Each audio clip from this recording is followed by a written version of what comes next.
Le jeûne intermittent fait partie de ces pratiques alimentaires qui suscitent à la fois fascination, enthousiasme et incompréhension. Beaucoup l'associent à des privations sévères, à des règles strictes, voire à une impossibilité de manger normalement. Pourtant, lorsqu'il est bien compris, le jeûne intermittent ne consiste pas à manger moins pour se punir, mais à manger mieux, au bon moment, en respectant la physiologie du corps.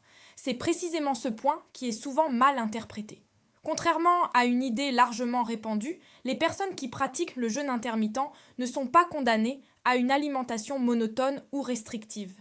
Elles peuvent manger une grande variété d'aliments, à condition de faire des choix cohérents avec les mécanismes biologiques que le jeûne active. Depuis des millénaires, l'être humain alterne naturellement des périodes d'alimentation et des périodes de jeûne. Bien avant l'abondance alimentaire moderne, cette alternance n'était pas une stratégie, mais une réalité imposée par l'environnement.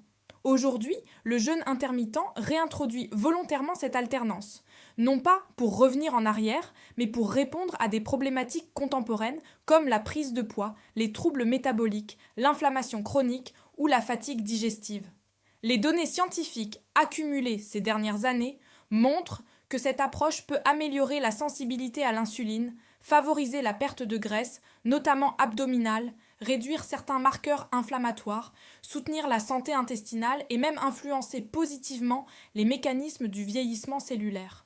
Le principe fondamental du jeûne intermittent repose sur la limitation temporelle des prises alimentaires. Selon les méthodes, cette fenêtre peut varier. Certaines personnes jeûnent 12 heures par jour, d'autres 16 heures, tandis que certaines approches plus ponctuelles consistent à jeûner 24 heures, une ou deux fois par semaine. Quelle que soit la méthode choisie, le cœur du sujet reste le même. Pendant la période où l'on mange, le corps doit recevoir tous les nutriments dont il a besoin. Le jeûne intermittent n'est donc pas compatible avec une alimentation pauvre, ultra transformée ou déséquilibrée. Au contraire, plus le nombre de repas est réduit, plus la qualité de ce que l'on mange devient déterminante. C'est là que naît un paradoxe apparent, souvent mal compris. Oui, les jeûneurs par intermittence peuvent manger de tout, mais pas n'importe comment. Manger tout ne signifie pas manger sans discernement, mais inclure l'ensemble des macronutriments et micronutriments nécessaires au bon fonctionnement de l'organisme. Les erreurs les plus fréquentes chez les débutants consistent à rompre le jeûne avec des aliments très riches en sucre raffiné, en graisses industrielles ou en produits ultra transformés. Ce type d'alimentation neutralise une grande partie des bénéfices du jeûne en provoquant des pics glycémiques, une fatigue postprandiale et un stockage rapide de l'énergie sous forme de graisse. Les protéines jouent un rôle central dans l'alimentation des jeûneurs par intermittence. Elles sont indispensables au maintien de la masse musculaire, qui est elle-même un pilier de l'équilibre métabolique. Une masse musculaire suffisante aide à stabiliser la glycémie, à maintenir un métabolisme actif et à prévenir la fragilité liée à l'âge. Lorsque l'apport protéique est insuffisant, le corps peut puiser dans les muscles, ce qui va à l'encontre des objectifs de santé et de composition corporelle. Intégrer des sources de protéines de qualité lors de la fenêtre alimentaire est donc essentiel. Cela inclut aussi bien des protéines animales que végétales, mais également des produits fermentés comme certains laitages nature, qui apportent en plus des probiotiques bénéfiques pour le microbiote intestinal. Chez certaines personnes, atteindre un apport protéique suffisant en un nombre limité de repas peut représenter un défi. C'est dans ce contexte que les protéines en poudre, lorsqu'elles sont sans sucres ajoutés et bien tolérées, peuvent constituer un outil pratique. Elles permettent d'apporter des acides aminés essentiels, comme les BCAA ou la glutamine, sans alourdir la digestion. L'objectif n'est pas de remplacer les aliments, mais de compléter intelligemment l'apport nutritionnel. Les matières grasses saines sont un autre pilier fondamental du jeûne intermittent. Longtemps diabolisées, elles sont pourtant indispensables à de nombreuses fonctions biologiques. Elles participent à la structure des membranes cellulaires, à la production hormonale, à l'absorption des vitamines liposolubles et à la protection des organes. Une alimentation trop pauvre en graisse peut entraîner fatigue, déséquilibres hormonaux et carences. Les lipides de qualité, issus d'huiles végétales adaptées, d'avocat, de noix ou de graines, fournissent une énergie stable et contribuent à la sensation de satiété, ce qui est particulièrement utile lorsqu'on ne mange que sur une plage horaire limitée. Les poissons et fruits de mer occupent une place particulière dans l'alimentation des jeûneurs par intermittence. Riches en protéines et en acides gras oméga 3, ils soutiennent la santé cardiovasculaire, la fonction cérébrale et la régulation de l'inflammation. Le DHA et l'EPA, en particulier, sont des acides gras essentiels que le corps ne sait pas produire en quantité suffisante. Une carence est fréquente, y compris chez les personnes attentives à leur alimentation. Intégrer régulièrement des poissons gras ou, si nécessaire, envisager une supplémentation encadrée peut renforcer les bénéfices du jeûne intermittent sur la santé globale.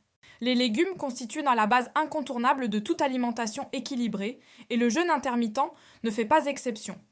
Riches en fibres, en vitamines, en minéraux et en composés phytochimiques, ils nourrissent le microbiote intestinal et participent à la régulation de la glycémie. Les fibres végétales agissent comme des prébiotiques, favorisant une flore intestinale diversifiée, ce qui influence non seulement la digestion, mais aussi le métabolisme, l'immunité et même certaines fonctions cérébrales.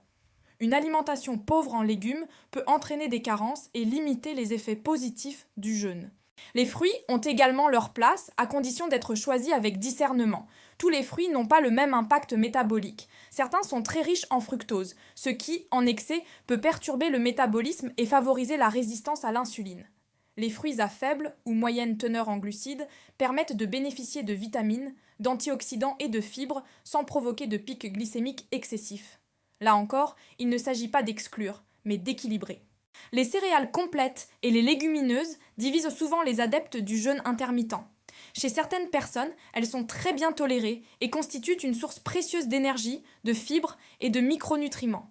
Chez d'autres, elles provoquent ballonnement, inflammation ou variations glycémiques importantes.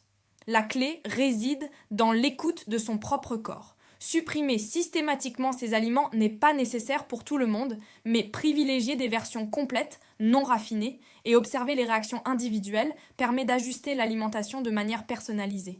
Les herbes et épices, souvent reléguées au second plan, jouent pourtant un rôle intéressant dans le cadre du jeûne intermittent. Elles possèdent des propriétés anti-inflammatoires, antioxydantes et digestives, tout en améliorant la saveur des plats. Leur utilisation régulière permet d'enrichir l'alimentation sans ajouter de calories significatives, tout en soutenant les mécanismes de santé activés par le jeûne. Enfin, les boissons occupent une place centrale dans la pratique du jeûne intermittent. Pendant la période d'abstinence, toute boisson contenant des calories rompt le jeûne. L'eau reste la base, mais le café noir et le thé non sucré, en particulier le thé vert, peuvent accompagner le jeûne, et même en amplifier certains bénéfices, notamment sur la vigilance et le métabolisme. En revanche, l'ajout de lait, de crème ou d'édulcorants modifie la réponse hormonale et met fin à l'état de jeûne. Ce qu'il faut retenir, c'est que le jeûne intermittent n'est ni un régime miracle, ni une contrainte extrême. C'est une structure temporelle qui, lorsqu'elle est associée à une alimentation complète et réfléchie, peut devenir un outil puissant pour améliorer la santé, le poids et le bien-être général.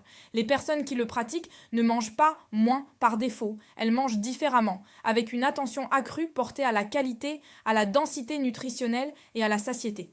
Le jeûne intermittent peut également influencer l'absorption de certaines vitamines et de certains médicaments, ce qui justifie une vigilance particulière. Prendre certains compléments ou traitements au milieu des repas permet d'optimiser leur assimilation et d'éviter des désagréments. Comme pour toute approche nutritionnelle, l'individualisation reste la clé. Ce qui fonctionne pour l'un peut nécessiter des ajustements pour l'autre. En définitive, le jeûne intermittent s'inscrit dans une logique simple et profondément humaine. Alterner repos et apport, abstinence et nutrition. Lorsqu'il est pratiqué intelligemment, il ne prive pas, il réorganise. Et lorsqu'il est associé à une alimentation riche, variée et respectueuse des besoins du corps, il démontre qu'il est possible de manger de tout, sans excès, sans culpabilité et avec des bénéfices durables pour la santé.